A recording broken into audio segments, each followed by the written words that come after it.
NBR, or as we like to call it around here, Nothing But Rants, the show where I find topics that I'm oddly passionate about and I pontificate upon them. These are not hot takes, but rather takes that I'm hot about.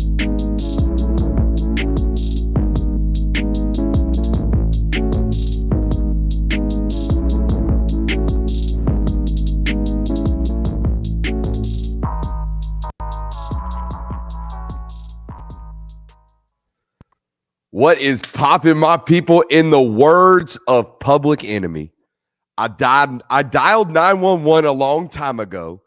Don't you see how late they are reacting? I don't know why I stumbled through that so bad. Again, man, these lyrics, something I'm trying to add into the show. Behind the scenes, you don't need to know it. Do any of you guys watching tonight's program remember the LSU basketball head coach being caught on FBI wiretaps saying, quote, "No price is too large. We will pay anything"? Anybody remember that one? Any of you guys remember when one of the biggest LSU boosters got caught basically laundering money from a children's hospital, some of which went to LSU football players? I don't know. Maybe you might not remember. But it happened, right? It happened relatively recently. Some of the nastiest and I shouldn't say nastiest, but some of the most outgoing and out in the open cheating that the NCAA has uncovered rather. And of course, they uncovered these things through no means of their own at all. The FBI had to catch their basketball coach with those quotes on FBI taps. Like I told you, the only reason they caught him is because the FBI was in search of all the money that they were getting that was untaxed, right? All the money that was being handed over, fist back in the day that wasn't being taxed before NIL was legal. The FBI wanted that. The FBI wanted their percentage on that. The government, rather, wanted their percentage on that. So they started tapping in to all these basketball things that were going on. Boom. Will Wade out here talking reckless on the FBI wiretaps. No doing of the NCAA. All they had to go do is go back and look through, the transcripts, if you will. And then the feds really only caught the football boosters laundering money from the children's hospital because he was dumb enough to launder money from a children's hospital. Okay, so NCAA didn't have a whole lot to do with going in and digging up the dirt on LSU here, and they damn sure didn't do a whole lot today. But you did see the headlines today. I know a lot of people, including our chat over in Discord, were like, hey, LSU got slapped with some NCAA violations today. That was the headlines, right? The headlines read, quote, NCAA hands down ruling to LSU. And I guess you could call it that. You could call it a ruling, if you will. But today's ruling was basically the NCAA saying, yeah, we're good. We're good with all that self-imposed stuff that LSU gave themselves. We're all right.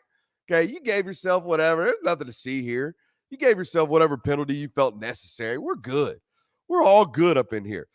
This reminds me. I don't know if you guys remember, but on this program, we talked about a couple of months ago how the NCAA took 5 years, 6 years to uncover all of the things that happened at Baylor, and basically came out and said, hey, though y'all clearly did whatever you needed to do to cover up some sexual assaults, there's nothing really in our NCAA rule books to say that we have to give you sanctions for covering up said sexual assaults, even though they happened, right? This is by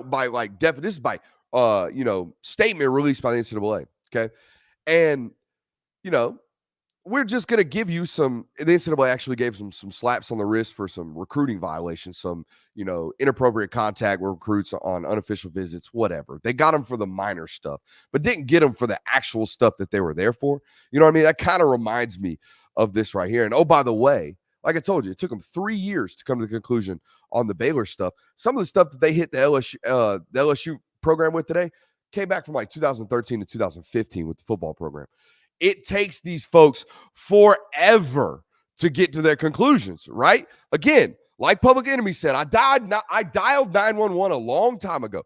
Everybody knew that there was some stuff going on out here, right? Some stuff going on. I dialed 911 a long time ago. They are taking forever to react.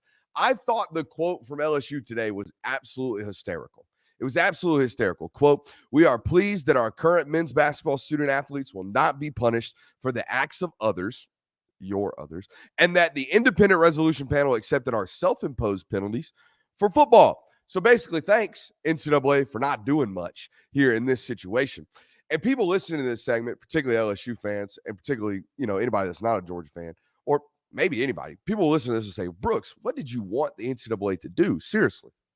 What do you want them to do? Do you want to give some kind of massive ban? Do you want them to actually punish them or whatever? No, I don't. What would you suggest they do? I don't have a suggestion. All I'm here, that's not the point of this segment. The point of this segment is to explain to you that there are no more police. They ain't out here. You can call about the crimes. Ain't nobody coming to get nobody. All right? It takes them 5 years to figure it out nonetheless, even if the FBI does it for them. The FBI gives them the transcripts. Your coach was saying this. Your coach was doing this. All this was doing this. Takes them forever. Takes them forever to get around and come back to them. So nonetheless, man, look, dude, commit your crimes in confidence. Public Enemy said it. 911 is a joke. In college football right now, 911 is a joke. Commit your crimes in confidence, ladies and gentlemen. If you're a coach listening today, do your thing, baby. They ain't coming for you. Trust me, they not. All right, and even if they do, they might give the fourth recruiting assistant down the line a show cause order. That's about it. If you go look through that LSU ruling from the NCAA today, it's a joke. It's a joke. It's like, hey, I know we kind of caught you murdering, but hey, you're going to have to pay these speeding tickets that are left over on your record, my man. This is nuts. Welcome in. We got a loaded show for you guys tonight. We are going to watch a little bit of tape tonight. Going to talk about some noticeable changes I've noticed rather, in UGA recruiting. Some differences since name, image, and likeness has come down, as well as obviously the transfer portal. So we'll be talking about that and some other things. It's obviously Q&A tonight. So if you want some questions answered in the chat, feel free to do so. Hit that question mark. Dude, I didn't believe in the COVID foggy brain until today. I got COVID foggy brain. Yeah, it is a flu game for your boy. LA got the best of me. I came back immediately sick. I spent all day yesterday with aches and stuff. And if we get through tonight's show without sneezing, we did that great. We absolutely did that great. So, make sure you're in the chat. Make sure you're hitting the question marks, all that good stuff. But we do have a little bit of an NBR type of show before we get too deep into tonight's broadcast. It should be a great one. Make sure you're hitting that thumbs up button. Make sure you're hitting that like. And if you're not already, please subscribe. I did also notice, I told you we had some analytics on the channel the other day. Only about 13% of you have the channel on alerts. You're going to want to do that as the season approaches, right? Particularly, like I told you the other night, as July approaches, you're going to want to have this network on alerts. If you don't know why, patreon.com/Brooks Austin. Only real plug we're going to give out for those guys tonight, even though it's been a great day. We gave out 25 free subscriptions over on Patreon this morning. All 25 of those were spoken for within 13 minutes. So pretty high and in demand product that we have over there on patreon.com/Brooks Austin. So if you want to join, feel free to do so today. Won't cost you much, but maybe a public sub. Anybody fan of pub subs? I think they're a little bit overrated. I think you should save your money on your next pub sub. Find out a little bit more about your dogs. You know what I mean? Anyways, I have noticed some changes in the recruiting strategies of the University of Georgia. And this is kind of bearing out over year. Since I would say the first recruiting class that was NIL based, or at least impacted by NIL, was obviously the 2022 class, right? That's the Texas A&M oil money class. That is the Michael Williams class. That's the Kristen Miller class. That's the USC actually having a run despite Clay Helton being the head coach, and a walking duck class.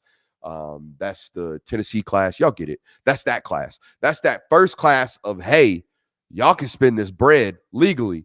Go see what y'all can do with it. And since that moment, and obviously transfer portal impacting as well, since that moment, I have been kind of just tracking, just kind of noticing what's going on, paying attention. I think Georgia's always been an in-state football program. They're going to take the best players available from this state.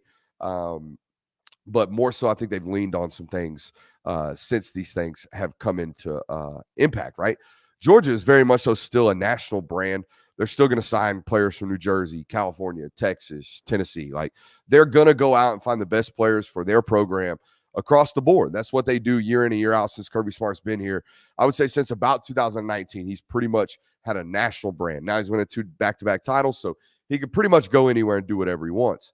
But that being said, In between all of that, in between all of the national brand stuff, in between, signing the top players from California, signing the top players from Arizona, or whatever, there's always been a mix of in-state, quote unquote, Georgia kids, right? What is a Georgia kid? Well, in my opinion, Georgia kids are football players that grew up in this state, love this state, and would die to play for the University of Georgia. It's been their dream. It's what they want to do. It is the quintessential in-state program player. Most importantly, they have to love the University of Georgia. Okay, but all of these players have unique traits. They have takeable traits, if you will. Some of them happen to be really, really great football players, but I've identified a few just since the 2022 class that when I look at the roster and I think how it's constructed, these players are monumental. These players are very, very important. These players likely won't ever leave your roster. These players will pay dividends into your roster for year over year over year. And you won't have to worry about their price tag changing, and you won't have to worry about them necessarily leaving, and you won't have to worry about them necessarily hitting the portal. You won't have to worry about any of that because you got a Georgia kid. You got a University of Georgia kid who loves that school and loves to play for that school. And the list of these names, I think they stick out like a sore thumb. Again, some of these players, like Kristen Miller, highly ranked football player, but that dude loved Georgia. Georgia was not recruiting Kristen Miller hard until like mid-October of his senior year. He always wanted to play for Georgia. Always. They finally got in. They got him. And now, well, guess what? That dude's a Georgia Bulldog. And he's going to stay a Georgia Bulldog. C.J. Madden, Pierce Sperlin, Lawson Lucky. Okay, those are just the last couple of classes. Jamal Merriweather, Cole Spear. These are Georgia kids, folks. These are kids that are not just in-state guys. These are kids that didn't require, a whole lot of nonsense to get to your program. These are kids that are staples of your program. And if you're going to look at this class, they're adding more and more of these every single class. They're hammering out the national title, the national prospects. Do not get me wrong. Okay. They will land the Dylan Raiolas, or they will attempt to in every single class. But Dylan Raiola is just as important to this class as Justin Green and Zacoby White and guys like Malachi Tolliver and guys like Quintavious Johnson that just committed yesterday. These players are vital in an era of college football where guys are always asking, what can I get from the next program? And they're always worrying about going somewhere else. And they're always, that's what the world of college football looks like right now. Okay. And when you sign these kids that love Georgia, and when you sign these kids that don't need anything to come to Georgia, they just want to come to Georgia, you ain't really got to worry about asset retention come portal windows. You know what I mean? Like if you really, really look at how the portal operates, okay, yes, there are kids that enter the portal and then go to the biggest bag school. They go to the school and that's why they went into the portal, right? They went into the portal to capitalize on their skill set. More power to them. But if you look at the other kids, the other 90% of kids that aren't just going to be a free agent, if you look at the rest of them, I would say majority of them transfer back closer to home, right? Major Burns might not have ever worked out at the University of Georgia. He was a second teamer. He went back home. Shone Washington might not have ever worked out at Georgia, okay? But he's going to go back home. He's in a JUCO now, and he's going to go back home, okay? Now, I'm just saying, do you think they might have learned from those? I'm not going to call them mistakes, but I'm going to say those decisions. Adonai Mitchell, do you think they learned from these decisions and started to say, hey, maybe we need to prioritize kids who prioritize us, right? While also landing the best players available. And if they happen to be a combination of both CJ Allen, if they happen to be a combination of both Malachi Starks, right? They happen to be a combination of both, more power to us. But we definitely have to prioritize these in-state kids who prioritize us as things progress with this name, image, and likeness stuff. Hey, shall we watch some tape before we get into Q&A? Make sure you're loading up Q&A. Make sure you're getting after it up in that chat. We got some Q&A going on tonight. We got some film to watch tonight. We're going to watch Quintavious Johnson, our guy from Mays that just committed to the University of Georgia yesterday. Spoiler alert, breaking news here. Gonna get a big ratings bump. I'm just going to let you know, right? I don't know what he's ranked now, but he's probably going to bump up 100 spots, 200 spots, whatever it is. Okay. Just Georgia signed another 3-star for now. I every year, I think we should timestamp this stuff. And look, man, it's not a ranting, or it's not a rankings rant right here, but y'all stop being ranking slaves. All of you, every single one of you. Okay. It's great because you're a Georgia fan. They're always ranked high. Every player is always going to be ranked high. But it's not the point. The idea of the recruiting industry is way too big. There are way too many kids to evaluate. There are going to be misses. You know who doesn't miss? Georgia. You know who doesn't miss? Alabama. You know who doesn't miss? The guys whose jobs are on the line if they don't identify proper talent. Okay. That is not the case at some of these ranking places. Okay. So don't pay attention too much to the rankings. All right. Just to let you know. The machine's too big. Okay. No one's going to see all these kids. It's impossible. No one's going to be able to place a proper ranking on all these kids. So you know what they're doing? They're offer tracking, they're commitment tracking, they're board tracking, right? If a kid is a take at Georgia and we have him as a recruiting service ranked 250, or excuse me, if we have him as a recruiting service ranked 850, we probably missed something if the two-time natty defending champ thinks the guy's a damn take. You follow me? So duh, he's going to get a recruiting bump. All right, so that's just your recruiting intel for the night. Shall we watch some tape? Let's do it. Shut up, grind the tape. Guy puts it in his own daggum screen up in the top left-hand corner and don't even grind tape. Who is this guy? Don't worry about it. Here we go. I'm going to tell you right now, the first thing I noticed from our boy Quintavious, my boy long, my boy big long. Here he is right here. And the other thing you'll notice, he's playing a true 4-eye right here, which is probably what he's going to play at the University of Georgia. Okay, Georgia has moved on from, in my opinion, they have, based off what they've been doing the last two classes, and we could talk about this too. Georgia has moved on from traditional edges, right? Or outside linebacker prospects. Jamonte Waller, great football player. Georgia's done recruiting those 6'2.5", 230-pound guys that we don't know if they're going to play edge or they probably should play inside backer. They're done. Okay, what Georgia is now appearing to do is 6'4 plus on the edge. And why? Why does this matter? Why are guys like Quintavious Johnson shooting up the board at the University of Georgia and guys like Jamonte Waller are kind of like, I don't know, coach? Well, it's a byproduct of college football. Okay, what has happened to college football offenses? They're constantly getting the ball out of their hands quickly. Do you remember watching Georgia play last year? Every single team they played was, immediately, ball in their hands, get it out. They didn't sack Bo Nix despite the fact that absolutely destroying that offense for 4 quarters. Never could get to them. Why? They were getting the ball out of their hands so fast. Screens, tunnels, RPO actions, all the stuff that is immediate, designed to get the ball out of the quarterback's hands. So if we can't get to them, we better bother them somehow. And what's the best way to bother a quarterback? If you can't get him to the ground, hands up. Hands up and length. Okay, if I can push the pocket on you and instead of 6'2.25" over there and 6'3.25" over there, now all of a sudden, shit, that guy's 6'6", that guy's 6'5.5", that dude's 260 and pushing that right tackle in on my chest. That dude's 250 and my God, is he a freak. Okay, that's Damon Wilson. That dude just did 225 like 16 times. What the hell's going on over there? Who is that kid, or how many times he did it on social media this week? You get what I'm saying? They have gone away. I love Nolan Smith. They haven't recruited a Nolan Smith since Chaz Chambliss. They haven't recruited Chaz Chambliss in 2 classes. They don't. That's not what they're doing anymore. Look at their offers. Look what they're doing. If you're not 6'4", 6'5", you're not playing edge. You're not playing defensive end. You're not doing it. So when we see Quintavious Johnson, when you look at the tape, my God, it jumps off the screen. Look how damn long the dude is. So there you go. That is a takeable trait. In-state, came to camp, balled out, big as hell, long as hell, comfortable playing in a 4-eye. That's a whole lot of boxes checked for an in-state kid that loves Georgia, right? So there you go.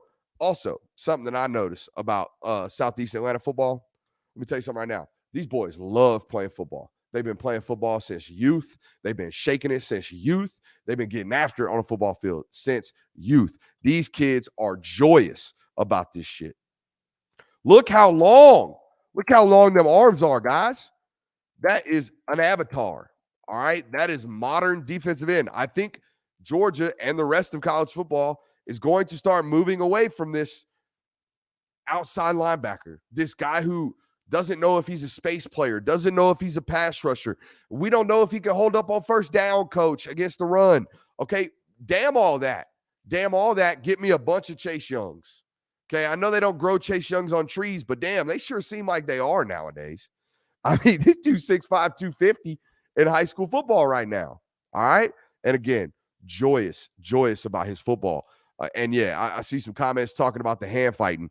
He is shedding blocks. I think this is one of the clips that I remember looking at earlier today. Yep. Okay. When he gets hands on, when he extends, you see people move. Okay. What does that tell me? That tells me you have powerful hands. You have shock in your hands. And that is a valuable skill set for a defensive lineman. Valuable skill set. Oh, we get a tight angle right here. Let's see what my boy does. Ooh. Yeah, no, he's skinny ankled. Oh, I think I see some bow leg in this too, boys. Uh-huh. I see what I see. I see knee outside of ankle. I see knee outside of ankle. I see really, really good ankle bend. I see good hand shot separating. I see length. See a Georgia mover. That's what I see. When I go to look on tape, I better see a Georgia mover. There's a guy that is getting some love at a position that we evaluated the other night that is, I don't think is a Georgia mover. Georgia movers stick out, man. They move fluid as hell. They are never stiff. They're never in bad spots. They're always violent. They're always smooth. This is a Georgia mover. This guy moves like a Georgia football player. Here we go. I don't see a ton of we don't see a ton of bend yet. Okay, I like the anticipation here. Notice him gain ground as the offensive lineman does as well. That's good reaction and anticipation from the play in front of you. I think this is them playing. It looks like Creekside. I think that says the Tribe on the back.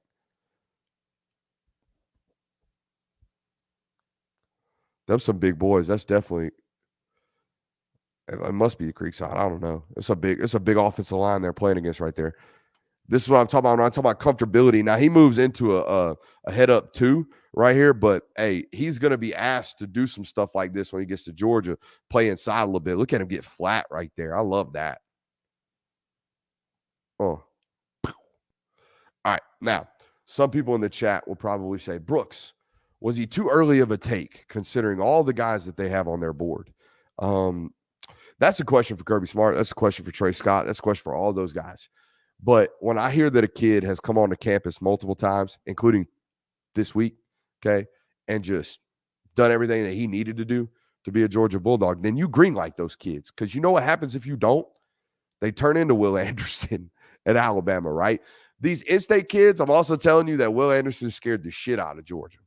I mean, you talking about pain or regret. I used to have a high school football coach tell me there's only two types of pain in this life: pain of discipline and pain of regret. You either pay it forward, right? You either pay the pain of being disciplined or you pay the regret of not being disciplined when the result comes to you, right? Pain of regret is a real thing with Will Anderson for the University of Georgia because they just got in late. They just didn't get there in time when they probably should have. That's why I truly believe that's why they took CJ Madden a couple classes ago. Who's going to get some playing time this year, it looks like, right? I do believe it's why they take guys like Quintavious Johnson, okay, when they pop up and they come to camp and they dominate. Hey, coach, we can't keep letting guys like this slide, right? Rashad Bateman is a real, what did we do wrong there? Because he was a beast in college, and he's a Georgia kid, and he never thought about coming to Georgia. They never recruited him hard enough. They regret that. They don't let that happen anymore. They try not to. It's why they take kids like they did yesterday. All right.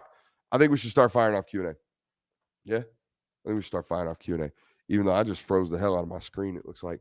What's up? Hey, make sure you're hitting that thumbs up button. Make sure you're hitting that like. Make sure you're subscribing. Make sure you're doing all that good stuff. Let's get after it. All right. Yo, we here today. Yes, we are. Why would KJ Bolden join a class with three safeties already committed? What do you think Mello, Hayward, and Woodyard would think? All right, so good question, Steven. Also, not something you need to worry about. DeMello Jones is going to play corner when he first gets to Georgia. Elite athlete, going to play corner, per my sourcing. Jalen Hayward, much more of a star nickel type of evaluation. Peyton Woodyard is a traditional safety, all right? And then KJ Bolden will be a traditional safety if and when he ends up at Georgia, right? It's between Georgia and Ohio State. Alabama going to get an OV this weekend as well. I'm sure you'll hear some buzz out of that this weekend, as typical, right? OVs mean articles, mean is there a new leader, means so and so did a great job, means yada yada yada. All right. I think you can tell we're fading a little bit here.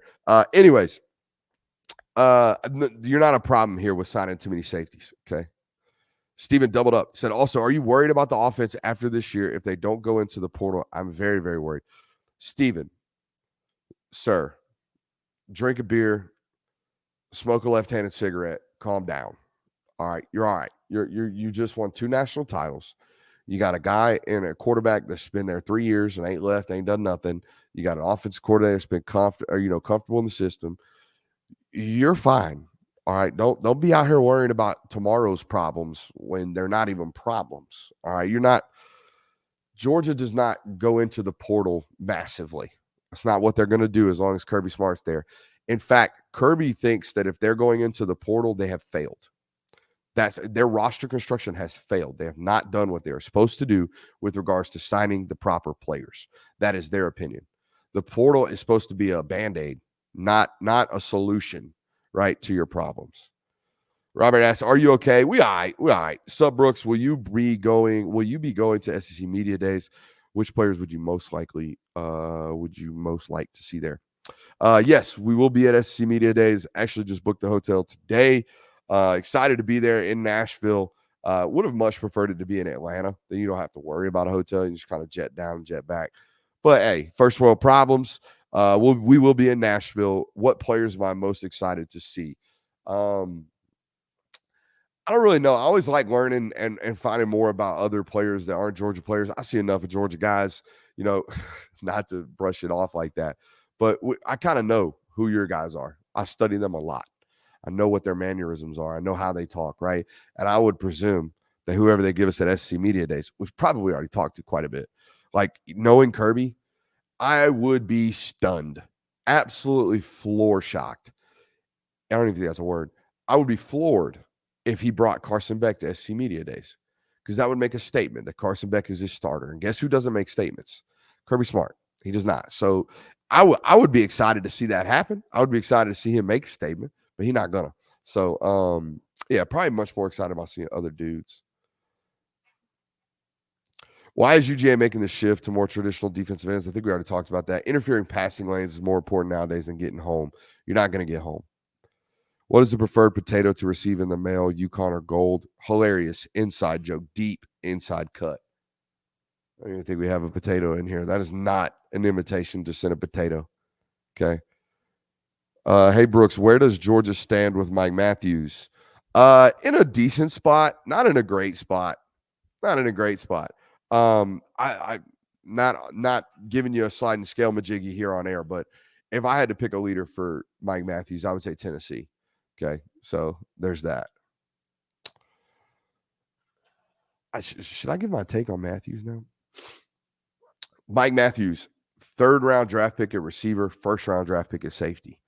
There you go. But he's going to play receiver in college. How does SEC doing away with East and West affect Georgia? I think the West is traditionally stronger than the East. Particularly, I mean, this wasn't the case in the early 2010s when Florida was worth the shit, but it's all like for the last decade and a half, I feel like LSU and Bama have been consistently good.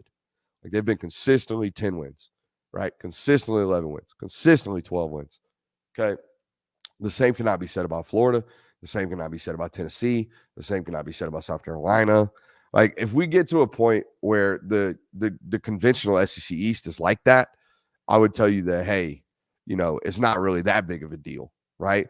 But it is kind of now. Like your schedule definitely got tougher. It did not get easier by any stretch of the mean. But the bottoms of both divisions aren't equally as bad, right? Maybe there's not a Vandy on the West. Is there a Vandy on the West? Do y'all truly believe that? Is there a team in the SEC West that you're like every year that team might not win a game?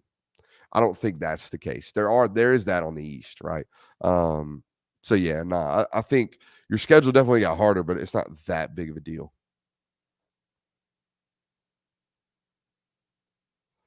Why is it that beds are most comfortable when you have to get out of them? It's a great philosophical question here, Jay. And I think, you know, I think the best things in life, the things that we should be doing, are the things that we don't want to do. You don't want to get out of bed. I think that's God's way of telling you need to, right? My fat butt does not want to do cardio, but I need to. It's good for me. I never feel better than when I skip the gym. You know what I mean? Like it never feels better than to hit your snooze alarm. But that shit ain't good for you. Get your butt up out the bed, homie. You know what I'm saying? Like, it's not good for you. You need to get up. The things in life that are good for you require discipline, they require hard work, and oftentimes you don't want to do them. That is what I have found. I did not want to do show today. I think if you watch the first 12 minutes of today's broadcast, you could tell, holy hell, buddy sounds like he's mailing it in. I wasn't. I just was not here, right? It's just not here. We're settling in, though. Hey, Brooks, are there any sliding scale majiggies for Ryan Wingo? Guess you're going to have to pay patreon.com/Brooks Austin to figure it out. May or may not be. May or may not be. Let's see here. Do we land a 5-star receiver? I don't know.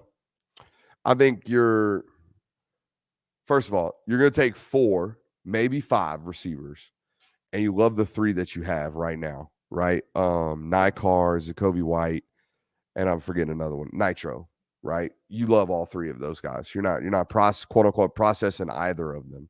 Okay. And I think the 4th spot, maybe take a 5th. The 4th spot is reserved for a certain 5-star that might be committed to Ohio State right now. And then you kind of see what happens after that. Okay. So yeah, there you go.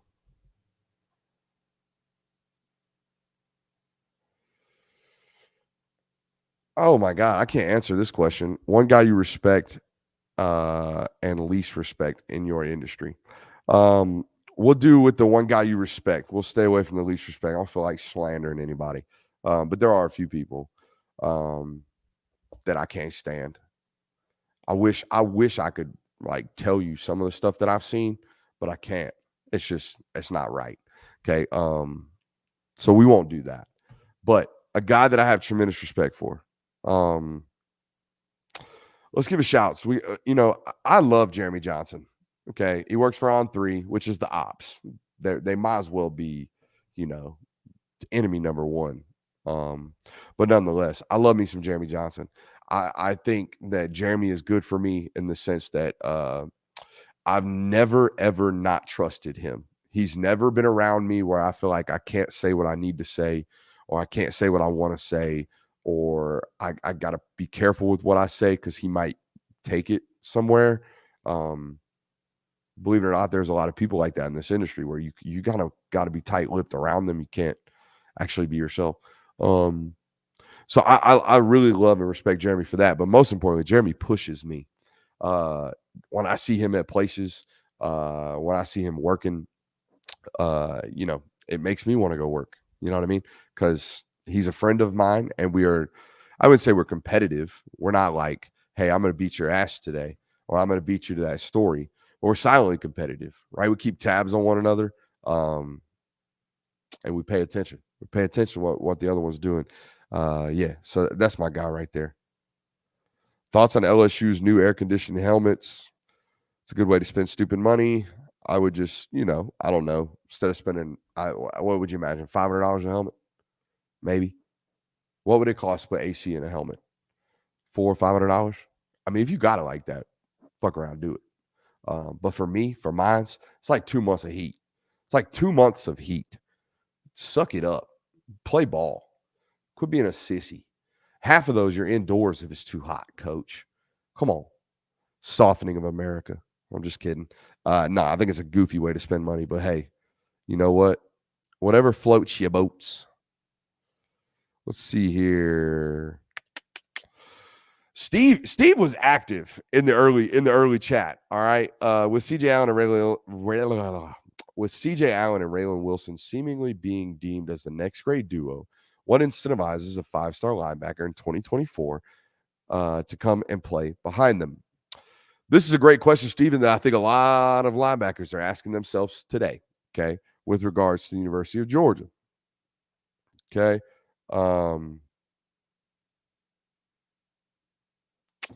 Not great. Both the kids are on a fevers now, too. What were we talking about? Oh, you want to go to Georgia to play linebacker because Glenn Schumann pumps them suckers out in the league like nobody's business. Okay. Channing Tindall was a 3rd-round draft pick. I think he started no games in college. Is that correct? Somebody fact check me on that. Did Channing Tindall ever start a football game in Georgia? I don't think he did. Okay. Quay Walker started 1 year. The 1st-round draft pick. So why go to Georgia? Well, if I were a 5-star that was only a 5-star because I was really big and really fast, by God, I'd take my ass to Georgia.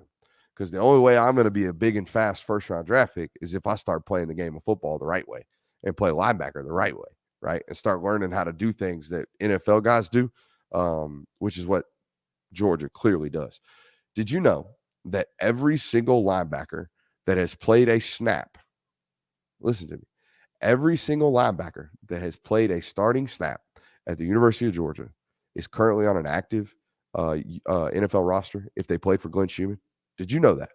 That is fact. From Notrez Patrick all the way to freaking Smile Mondon right now. All right. It's a long lineage of great football players and NFL football players. So, yeah,